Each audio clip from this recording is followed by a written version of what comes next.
Assalamualaikum warahmatullahi wabarakatuh. Perkenalkan, nama saya Galuh Prameswari. Saya merupakan salah satu mahasiswa Prodi Akuntansi di Universitas 11 Maret Surakarta. Di sini saya akan membahas mengenai tindak pidana perpajakan. Masuk pada pengertian. Jadi tindak pidana itu apa sih, dan khususnya dalam bidang perpajakan? Tindak pidana adalah suatu peristiwa atau tindakan melanggar hukum atau undang-undang pajak yang dilakukan oleh seseorang yang tindakannya dinyatakan sebagai suatu perbuatan pidana yang dapat dihukum. Masalah tindak pidana di bidang perpajakan ini merupakan hal yang sangat penting khususnya dalam rangka penegakan hukum yang harus dilaksanakan agar ketentuan undang-undang dapat dilaksanakan sebagaimana mestinya, terlebih dalam memenuhi rasa keadilan di masyarakat dan kepastian hukum itu sendiri. Masuk pada jenis tindak pidana bidang perpajakan. Jadi, jenis tindak pidana perpajakan ini secara garis besar itu dibagi menjadi dua, yaitu tindak pidana perpajakan dalam bentuk pelanggaran atau julpa dan tindak pidana perpajakan dalam bentuk kejahatan atau dolus. Untuk uraiannya itu terdapat pada pasal-pasal di sini. Yang pertama, ada tindak pidana karena alpa, pasal 38 UU KUHP.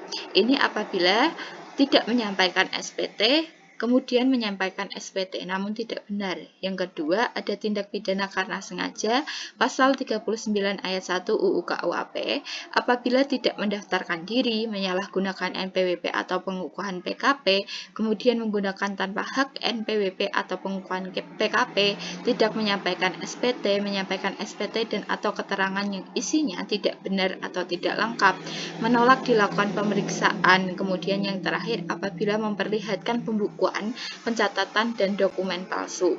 Kemudian yang ketiga yaitu ada tindak pidana karena pengulangan, pasal 39 ayat 2 UU KUHP.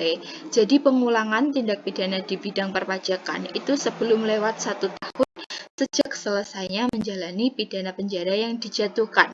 Ancaman pidana itu seperti pada pasal 39 ayat 1, yaitu sanksi dilipatkan 2 kali. Kemudian nomor 4, ada tindak pidana karena percobaan diatur dalam pasal 39 ayat 3 UU KUHP apabila menyalahgunakan dan menggunakan hak NPWP atau PPKP, kemudian menyampaikan SPT dan atau keterangan yang isinya tidak benar atau tidak lengkap apabila dalam rangka mengajukan permohonan restitusi atau kompensasi pajak atau pengkreditan pajak. Ini akan dikenakan pidana penjara paling singkat 6 bulan, paling lama 2 tahun, dan denda paling sedikit 2 kali, paling tinggi 4 kali dari jumlah restitusi yang dimohonkan. Kemudian yang kelima atau yang terakhir ada tindak pidana karena kesengajaan.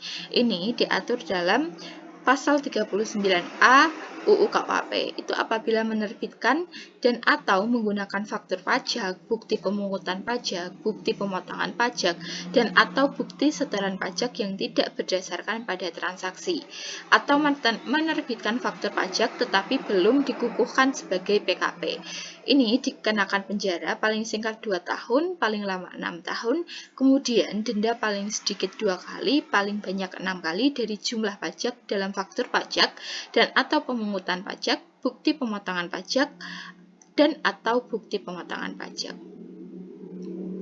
Selanjutnya ada daluarsa tindak pidana perpajakan. Ini diatur dalam pasal 40 UU KUHP. Jadi tindak pidana perpajakan dikatakan daluarsa setelah lampau 10 tahun sejak saat terutangnya pajak, berakhirnya masa pajak, dan juga bagian tahun pajak. Masuk pada penyidik dan penyidikan tindak pidana di bidang perpajakan. Jadi penyidik itu apa sih? Siapa sih yang jadi penyidik?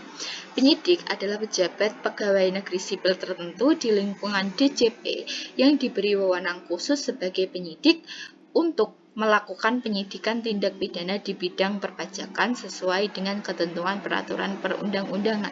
Lalu penyidik tindak pidana perpajakan itu sama nggak sama penyidik? Sama, namun dia dikhususkan pada di bidang perpajakan, yaitu serangkaian tindakan yang dilakukan oleh penyidik untuk mencari serta mengumpulkan bukti. Dengan bukti itu membuat terang tindak pidana bidang perpajakan yang terjadi serta menemukan tersangkanya.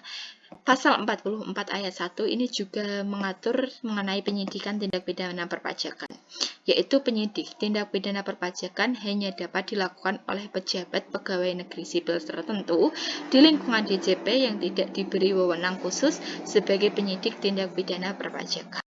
Jadi, penyidik ini memiliki wewenang khusus, yaitu yang pertama ada mencari, mengumpulkan, dan meneliti keterangan atau laporan berkenaan dengan tindak pidana di bidang perpajakan agar keterangan atau laporan tersebut menjadi lebih lengkap dan jelas. Kemudian yang kedua yaitu meneliti, mencari, dan mengumpulkan keterangan mengenai orang pribadi atau badan tentang kebenaran perbuatan yang dilakukan sehubungan dengan tindak pidana di bidang perpajakan. Kemudian yang ketiga, meminta keterangan dan bahan bukti dari orang pribadi atau badan sehubungan dengan tindak pidana di bidang perpajakan, memeriksa buku, catatan, dan dokumen lain berkenaan dengan tindak pidana di bidang perpajakan. Kemudian memeriksa buku, catatan, dan dokumen lain berkenaan dengan tindak pidana di bidang perpajakan. Meminta bantuan tenaga ahli dalam rangka pelaksanaan tugas penyidikan tindak pidana di bidang perpajakan. Yang terakhir, wewenangnya ada melakukan penggeledahan guna mendapatkan bahan bukti pembukuan, pencatatan, dan dokumen lain serta melakukan penyitaan terhadap barang bukti tersebut. Nah, itu tadi merupakan sekilas mengenai tindak pidana di bidang perpajakan.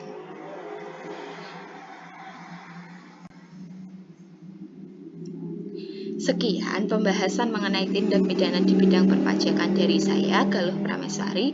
Kurang lebihnya saya mohon maaf dan terima kasih. Wassalamualaikum warahmatullahi wabarakatuh.